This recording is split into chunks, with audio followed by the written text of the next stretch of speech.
Tu as demandé à Dieu d'intervenir et maintenant que c'est à ton tour d'agir, tu hésites. Tu bloques, tu recules, tu répètes les mêmes erreurs.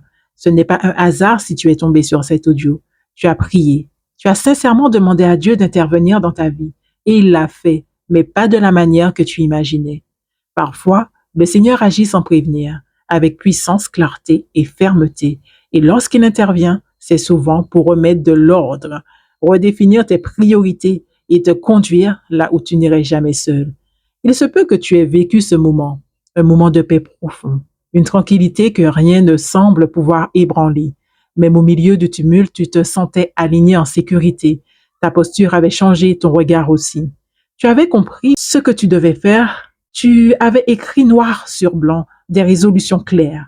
Tu t'étais dit, c'est maintenant que tout commence. Et pourtant, au moment de passer à l'action, quelque chose te retient.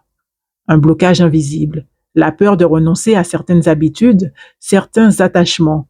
Tu luttes intérieurement. Ton cœur veut suivre Dieu, mais ta volonté veut encore garder le contrôle. Tu te dis, je vais quand même essayer à ma manière, juste pour être sûr. Mais au fond, tu sais que tu es en train de résister. Tu n'écoutes plus sa voix, tu t'éloignes doucement jusqu'à retomber dans ces anciens schémas. Et là, tu ouvres les yeux.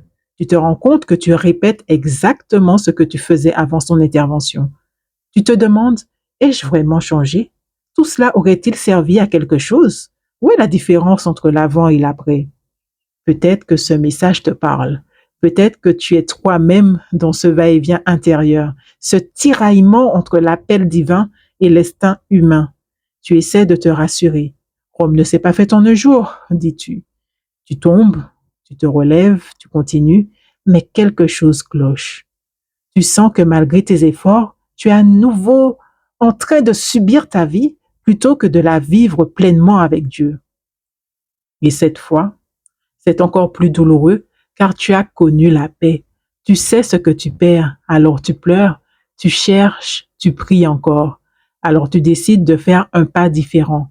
Tu ne veux plus agir par peur, mais par foi.